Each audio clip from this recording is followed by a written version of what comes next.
I watched my sister Emma hit post on Instagram, uploading the most humiliating photo of my cystic acne to her 50,000 followers. Again, this wasn't the first time she'd destroyed me like this, and after everything I'd been through, after I was inexplicably reborn with all my memories intact, here we were, living the same nightmare. Her phone buzzed with notifications as comments flooded in. OMG, poor Mia. That's so gross. How can they be sisters? My heart hammered against my ribs, that familiar cocktail of rage and humiliation burning through my veins. The bitter taste of betrayal coated my tongue as I stood in her doorway, watching her scroll through the cruel comments with obvious satisfaction. Oops, Emma said, not looking up from her phone.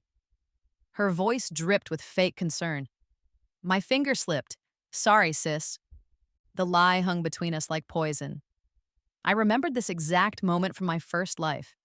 The photo that sent me spiraling into depression, the comments that made me drop out of college, the shame that eventually killed me at 25 when I overdosed on the acne medication that had destroyed my liver. But this time, I wasn't the broken 17-year-old who would spend the next 8 years hiding from the world. This time, I had a plan. It's okay, I said quietly, my voice steady, despite the inferno raging inside me. Accidents happen. Emma's perfectly contoured eyebrows shot up.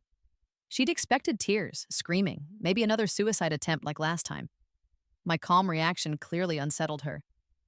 You're not mad? She pressed, finally looking at me. Her green eyes, the same color as mine but unmarred by the angry red cysts covering my cheeks, searched my face for cracks in my composure. Why would I be mad? I smiled, the expression feeling foreign on my ravaged face. It's just a photo. The confusion flickering across her features was delicious. In my previous life, this moment had broken me. Now it was just data. Confirmation that my own sister was my greatest enemy, willing to destroy me for social media clout. I turned to leave and then paused. By the way, Emma, Dr. Reynolds called. Your dermatology appointment next week? He had to cancel. Her face went pale. Dr. Reynolds was the exclusive dermatologist to the stars. The one who kept Emma's skin flawless with monthly treatments she couldn't afford on her influencer income. The appointments our parents paid for because Emma was the investment, the pretty daughter with potential. What? Why? Panic crept into her voice. Something about reviewing his patient list, I said with a shrug. He said he'd be in touch. I walked away before she could respond, leaving her to frantically call Dr. Reynolds' office. What she'd discover was that his practice had been bought out by a private cosmetics research company. What she wouldn't discover, yet, was that I'd spent my last life's death settlement money buying a controlling stake in that company. The first domino had fallen. Back in my room, I pulled out the burner phone I'd bought with cash. The same way I'd bought the cryptocurrency wallets, the offshore accounts, and the shell companies. Being reborn with 8 years of painful hindsight had its advantages. I scrolled to a contact labeled ML. Melissa Laurent, the pharmaceutical genius who'd invented the acne treatment that had saved thousands of teenagers but killed me through liver toxicity. In my first life, I'd never met her. This time, I'd spent months tracking her down through academic papers and medical journals. Miss Laurent, I said when she answered, this is Mia Chen. We spoke last month about the liver toxicity issues with your compound. Ah, yes, the teenager with the detailed medical records. Melissa's French accent was warm but cautious. You said you had a proposal. I do. I want to fund your research into a safer version. Full funding, complete anonymity, and you keep all the patents. I only want one thing in return. Which is? When you perfect the formula, I want exclusive access for 6 months before it goes to market. Silence stretched across the phone line. I could practically hear her calculating the implications. Unlimited research budget, no corporate interference, the chance to revolutionize acne treatment without the pharmaceutical giants breathing down her neck. How much funding are we discussing? She asked finally. $5 million to start. More if needed. Another pause. And you're 17? I'm an emancipated minor with a very good investment portfolio. I lied smoothly. The truth that I'd died and been reborn with knowledge of stock market crashes and cryptocurrency booms? wasn't exactly believable. Like, very well, when can we meet?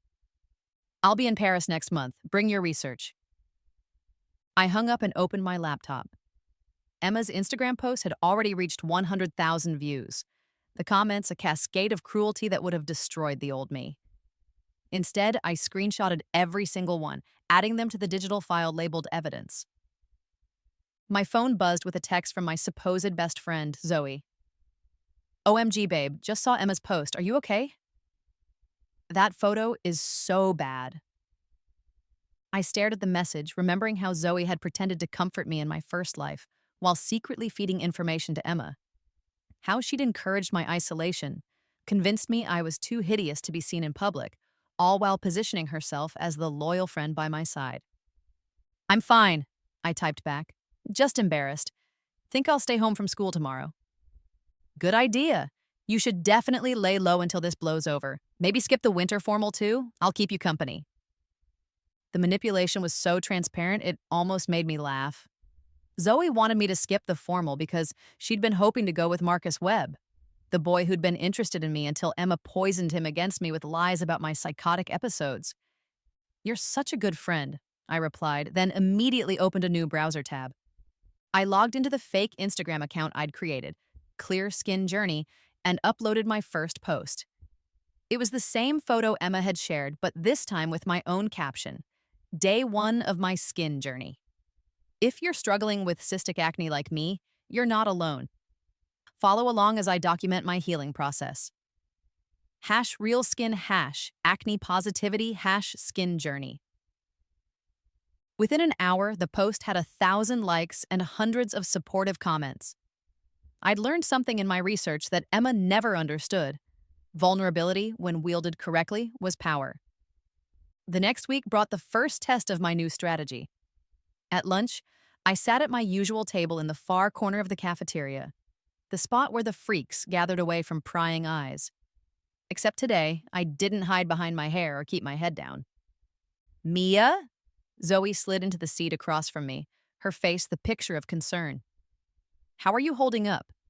I saw that viral post has over 1 million views now. I know, I said, taking a bite of my salad. It's actually been amazing. Zoe's perfectly glossed lips parted in confusion. Amazing. The response to my skin positivity post has been incredible. I've gained 20,000 followers just this week. Her eyes narrowed slightly. You posted more photos? Daily updates. People love authentic content. I showed her my phone screen where my latest post, a makeup-free selfie with detailed skincare routine notes, had 50,000 likes. Turns out Emma did me a favor. That's great, Zoe stammered, though her tone suggested anything but. But don't you think you're putting yourself out there a little too much? People can be cruel online. Some can, I agreed, but most have been incredibly supportive. I've already had 3 skincare brands reach out about partnerships. The lie rolled off my tongue easily. There had been no brand outreach yet, but there would be. I was building something bigger than Zoe's small mind could comprehend. Partnerships? Her voice pitched higher. But your skin? Will be my greatest asset, I finished. Authenticity sells, Zoe. People are tired of perfect influencers selling products that don't work. They want real stories, real struggles, real results. I watched her process this information, saw the exact moment she realized I wasn't following the script.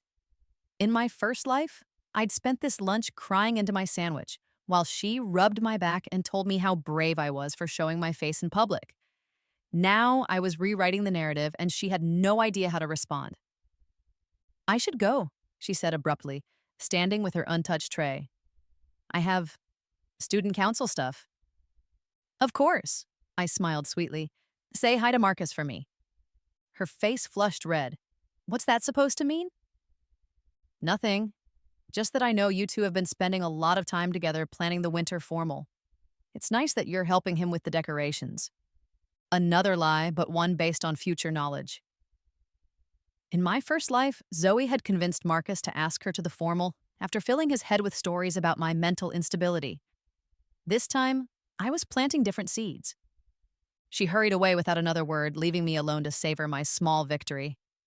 Across the cafeteria, I caught sight of Emma holding court at the popular table, regaling her friends with some story that had them all laughing. She glanced my way once, and I raised my hand in a small wave. Her laughter died instantly. That afternoon, I had my weekly appointment with Dr. Kim, the dermatologist my parents had finally agreed to take me to after Emma's public humiliation.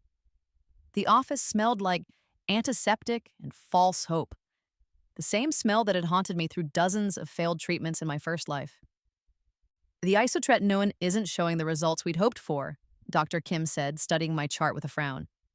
Your case is quite severe. We might need to explore more aggressive options. I nodded along, letting him explain the various treatments we could try, all of which I knew would fail spectacularly and leave me worse off than before. In my first life, I'd been desperate enough to try anything. This time, I was just buying time. I'd like to hold off on any new treatments for now, I said finally. I'm interested in exploring a more holistic approach first. Dr. Kim's eyebrows shot up. Holistic? Miss Chen, I understand the appeal of natural remedies, but your condition requires medical intervention. The longer we wait, the more data I'll have, I interrupted. I'm documenting my skin journey on social media, and I want to establish a clear baseline before introducing new variables. It was medical nonsense, but delivered with enough confidence to give him pause. Teenagers didn't usually speak in clinical terms. I see, he said slowly, and your parents have approved this documentation? They're very supportive of my advocacy work, I lied. My parents barely looked at me these days, too busy managing Emma's burgeoning influencer career to notice their other daughter's existence. Very well, we'll schedule a follow-up in 6 weeks, but if your condition worsens, you'll be the first to know, I promised, already standing to leave. Outside the medical building, I pulled out my phone and posted another update. This one was a video of me walking to my car, talking candidly about the pressure teenagers face to fix their skin with harsh medications. Within minutes, the comments were pouring in. Hundreds of young people sharing their own stories of medical trauma and pharmaceutical side effects. I wasn't just building a following anymore, I was building an army. The winter formal was held at the downtown Marriott, a glittering affair that represented everything the popular kids thought mattered. I arrived fashionably late, my emerald green dress hugging curves I'd developed since my rebirth. Curves that hadn't existed in my first life when malnutrition from depression had left me skeletal. The gasps that followed my entrance weren't from horror this time, they were from shock. Not because I looked beautiful, my acne was still angry and prominent, but because I looked confident. I held my head high, my skin makeup-free except for a bold red lip that made my complexion seem intentional rather than tragic. Mia? Marcus Webb appeared at my elbow, his eyes wide with something like awe. You came. Did you think I wouldn't? I smiled, accepting the compliment hidden in his surprise. I love dancing. You look...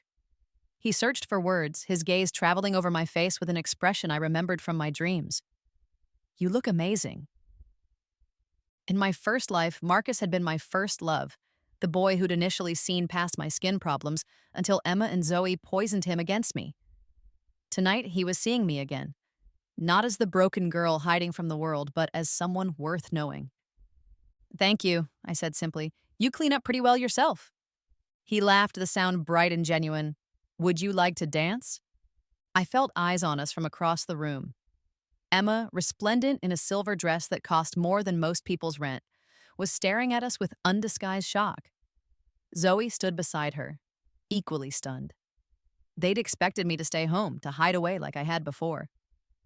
I'd love to, I told Marcus, taking his offered hand. As we moved onto the dance floor, I caught snippets of whispered conversations around us. Is that really Mia Chen?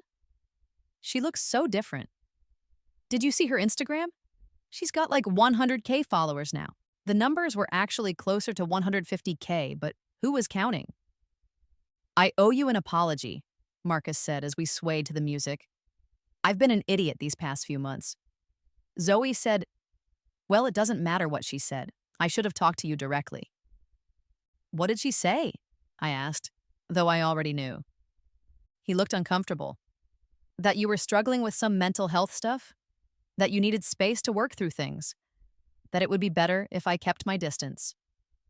And you believed her? I wanted to respect your privacy, he said defensively. But watching your post this week, you don't seem like someone who needs space. You seem like someone who's been isolated when you should have had support. Bingo! The seed of doubt I'd planted was growing. Zoe means well, I said diplomatically. But sometimes people project their own insecurities onto others. Maybe she was struggling and assumed I was too. It was a masterful manipulation, planting the idea that Zoe was the unstable one, while maintaining my own moral high ground. Marcus nodded thoughtfully, his analytical mind already reassessing months of conversations. Can I take you out sometime? He asked as the song ended. Properly, I mean, not as friends, but as a date. I'd like that, I said, meaning it. Marcus had been a good person in my first life, just misguided by people I'd trusted. This time, I'd make sure he got better information. The evening was going perfectly until Emma appeared at my side like a beautiful storm cloud. Mia, she said, her voice tight with forced cheer. I didn't expect to see you here. Why wouldn't I be here? I turned to face her, noting how the camera flashes from social media posts had followed her across the room. I bought my ticket 2 months ago. It's just after what happened online. She trailed off, clearly hoping I'd fill in the emotional devastation she'd expected to cause. You mean my viral post? I smiled brilliantly. That's been amazing for my platform. I should thank you for the initial boost. Emma's perfectly applied makeup couldn't hide the confusion creeping across her features. Your platform? My skin positivity advocacy. Haven't you been following at Clear Skin Journey? I pulled out my phone and showed her the screen. 150,000 followers and growing. Several brand partnerships in the works. It's turning into quite the business. I watched her scroll through my posts, her expression shifting from confusion to alarm as she realized what she was seeing.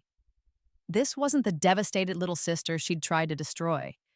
This was a competitor entering her market with a more authentic story and better engagement rates. She struggled for words. This is my thing. Influencing is my career. There's room for everyone, I said sweetly. Though I think our target demographics are different. Your audience wants perfection and aspiration.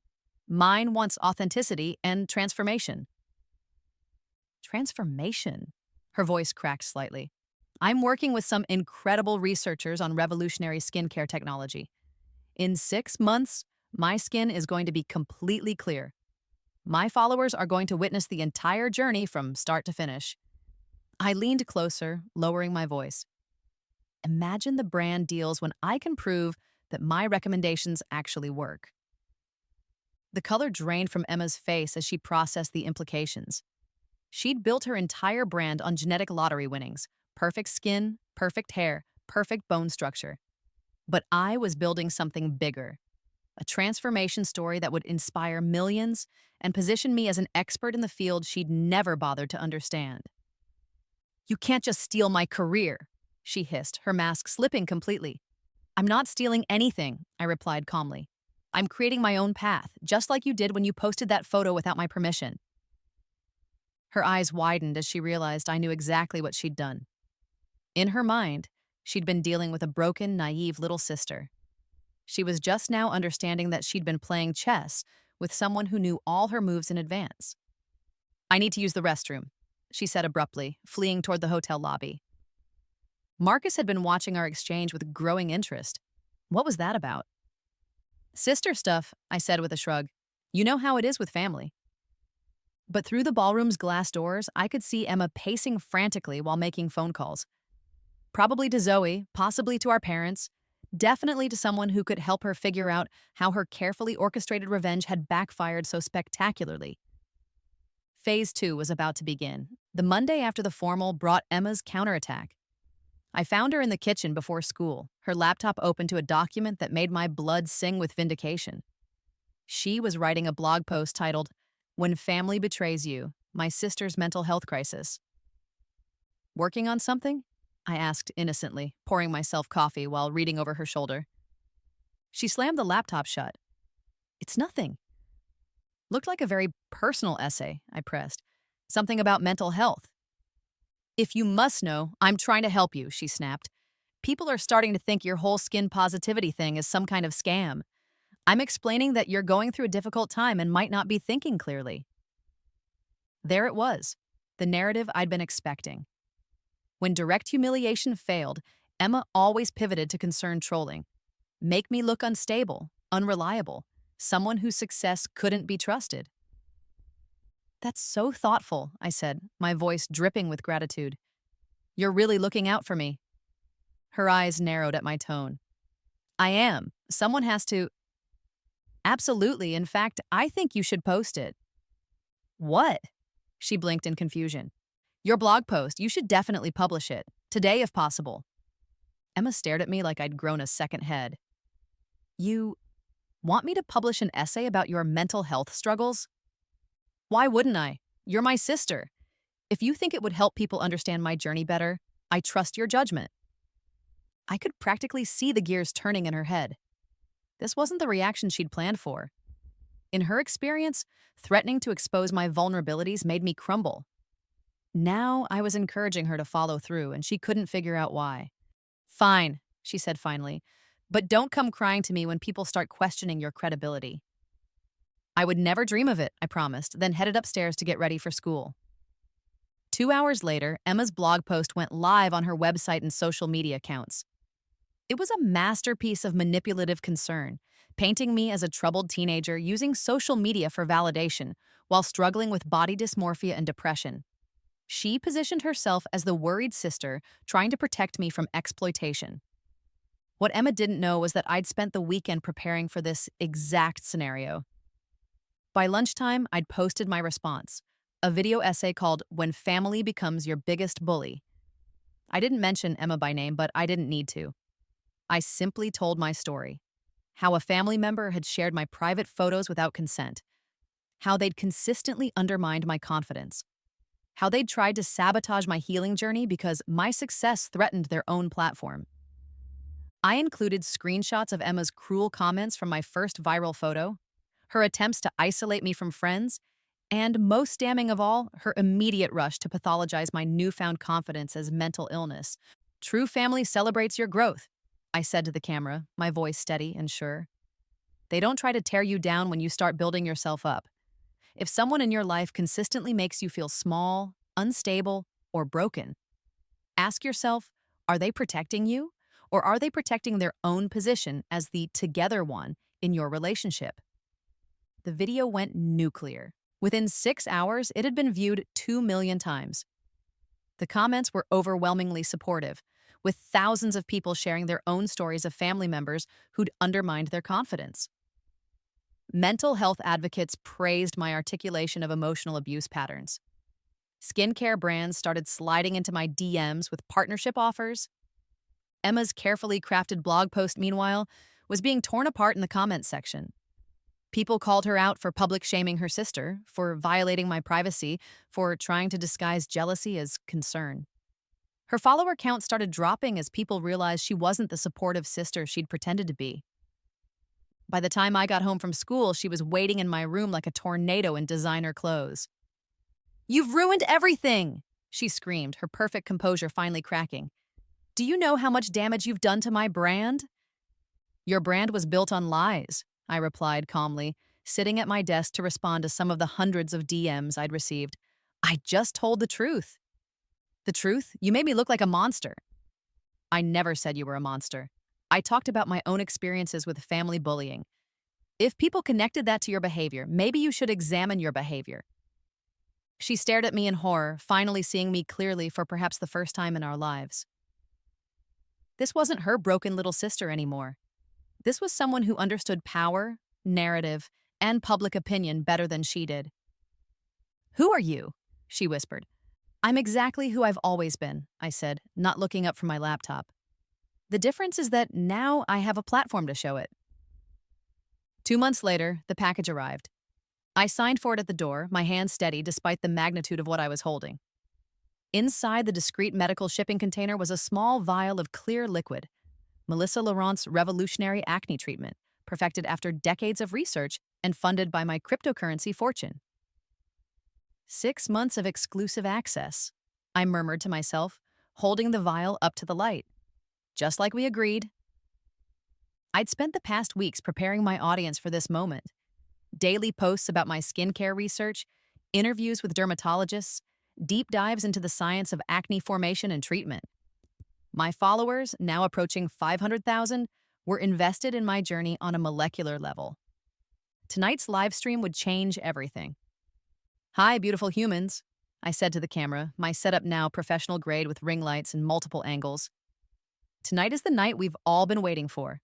After months of research and consultation with leading dermatologists, I'm starting a revolutionary new treatment protocol." The comments flooded in faster than I could read them. People from around the world were tuning in to watch me take the first step in what would become the most documented skincare transformation in social media history. "This isn't just about clear skin," I continued, holding up the vial. "This is about proving that with the right resources, research, and determination, we can solve problems that have plagued humanity for generations. My acne didn't make me a victim, it made me a researcher." I applied the treatment exactly as Melissa had instructed, narrating each step for my audience. The sensation was unlike anything I'd experienced, a gentle tingling that spoke of cellular regeneration happening in real time. "Results should be visible within 72 hours, I told the camera, but the real transformation will happen over the next 6 months. By the time this treatment is available to the public, you'll have witnessed every step of its development through my skin." What I didn't mention was the second vial in my desk drawer, the one marked Day 90 Accelerator, that would speed my results for maximum visual impact. Melissa had developed it specifically for my documentation needs, understanding that my platform could launch her treatment into the stratosphere. The live stream ended with over 100,000 viewers and a promise to document every single day of my transformation. But the real victory came the next morning when I found Emma in the kitchen reading an article on her phone. "Teen acne activist partners with revolutionary researcher," she read aloud, her voice hollow. "Mia Chen's exclusive access to breakthrough treatment could make her the face of $1 billion skincare revolution." She looked up at me with something that might have been respect if it wasn't so clearly tinged with envy. "How?" she asked simply. "I stopped waiting for someone else to fix my problems," I said, pouring coffee into my travel mug. "I started solving them myself." "But the money, the connections, the research were all available to anyone willing to look beyond the surface," I finished. "You saw my acne as my weakness. I saw it as my niche." 3 months later, my transformation was undeniable. The angry cysts had shrunk to barely visible bumps. The red inflammation had faded to a healthy glow. My skin looked like I'd never had acne at all, except for the detailed documentation proving otherwise. My following had exploded to over 2 million people, with skincare brands offering 7-figure partnership deals just for the chance to be associated with my journey. But I turned them all down. I had something better in mind. "I'm launching my own skincare line," I announced in a video that would eventually be viewed over 10 million times. Chen Skincare isn't just about products, it's about transformation. Every item in our line has been tested on real skin, with real problems, with real results. I held up the first product, a gentle cleanser formulated specifically for acne-prone skin using compounds from Melissa's research. The packaging was clean, medical grade, with before and after photos from my own journey. "This isn't about perfection," I said to the camera. "It's about progress. It's about proving that every skin concern is solvable with the right science." The pre-orders crashed our website 3 times in the first hour. By the 6-month mark, I was completely clear. Not a single blemish marred my skin, which now glowed with the health that only comes from scientifically proven treatments. My documentation had created the most compelling skincare story in social media history, and every major publication wanted to tell it. That's when the call came. "Miss Chen," the voice was crisp, professional, unmistakably important. "This is Miranda Westbrook from Vogue magazine. We'd like to feature you in our upcoming issue on beauty innovation." I set down my coffee, my heart racing despite my outward calm. "I'm listening." "We're proposing a 6-page spread, The Face of Transformation. You'd be our cover story, discussing your journey from acne activist to skincare entrepreneur. We believe your story embodies the future of beauty, authentic, scientific, accessible. The cover of Vogue, the ultimate validation in a world that had once rejected me for my imperfections." I'd be honored, I said simply. Wonderful. We'll be in touch with your team about scheduling. After I hung up, I sat in my penthouse apartment, purchased with Chen's skincare profits, and allowed myself a moment of pure satisfaction. Through the floor-to-ceiling windows, the city sprawled below me like a constellation of possibilities. My phone buzzed with a text from Emma. Saw the Vogue announcement. Congratulations. It was the first time she'd contacted me directly in months. Her own influencer career had plateaued around 200,000 followers, while mine soared past 3 million. The sister who'd once been the family's golden child now lived in the shadow of the sibling she'd tried to destroy. I didn't respond immediately. Instead, I opened Instagram and posted a photo of myself holding the first issue of Chen Skincare magazine, a quarterly publication I'd launched to cement my position as a thought leader in the beauty industry. The caption read, "Remember when they said your scars would never heal? Sometimes the best revenge is proving them wrong by thriving beyond their wildest imagination." #Transformation Tuesday #Chen Skincare #GlowUp. Within minutes, the post had thousands of likes and hundreds of comments from followers sharing their own transformation stories. I'd built more than a business. I'd created a movement. But the real victory was still to come. The Vogue cover shoot took place on a crystalline Tuesday morning in February. The studio buzzed with the energy of a major production. Makeup artists, photographers, stylists, and editors all orbiting around me like planets around the sun. "We want to capture the duality," the photographer explained, adjusting the lights. "The strength you found in vulnerability, the beauty you created from struggle." They photographed me in couture gowns and casual wear, with full makeup and completely barefaced. Every shot told a piece of my story. The girl who'd been broken by cruel words. The woman who'd rebuilt herself into something unprecedented. "There's something else," Miranda said during a break. "We'd like to extend an invitation to the Met Gala. Anna believes your story represents everything fashion should be moving toward: authenticity, innovation, social impact. The Met Gala, the ultimate fashion event, where celebrities and influencers competed for the most memorable looks. I'd be walking the red carpet, not as someone famous for being famous, but as someone who'd earned their place through genuine achievement." "I accept," I said, though inside I was calculating the impact. The Met Gala would cement my transition from skincare entrepreneur to cultural icon. Every brand in the world would want to work with me. "Excellent. We'll have our styling team reach out about your look." As the crew set up for the final shots, I thought about Emma. She'd spent years building a platform based on genetic luck and family money. I'd built mine on scientific innovation and authentic storytelling. The contrast couldn't be more stark. The cover was released 3 weeks later. There I was, larger than life, my skin luminous and perfect, my eyes clear and confident. The headline read, "The Acne Activist Who Changed Beauty Forever." Inside, the article detailed my journey from bullied teenager to scientific entrepreneur, complete with before and after photos that had become iconic in the skincare community. But the real moment of triumph came that evening, when I found Emma in our family's living room, the magazine spread open on the coffee table in front of her. She was crying, not the angry tears of frustration I'd seen before, but the quiet tears of someone who'd finally understood the magnitude of their miscalculation. "I destroyed you," she whispered without looking up. "That photo was supposed to destroy you." I sat beside her on the couch, noting how different we looked now. She was still beautiful, but there was a brittleness to her perfection that hadn't been there before. The stress of watching her sister surpass her had taken its toll. "You didn't destroy me," I said gently. "You gave me the push I needed to become who I was meant to be." "I don't understand," she sobbed. "How did you do it? How did you turn the worst thing that ever happened to you into this?" I looked at the magazine cover, at the face that had once been covered in angry cysts and was now gracing newsstands around the world. "I stopped seeing my problems as something that happened to me," I said.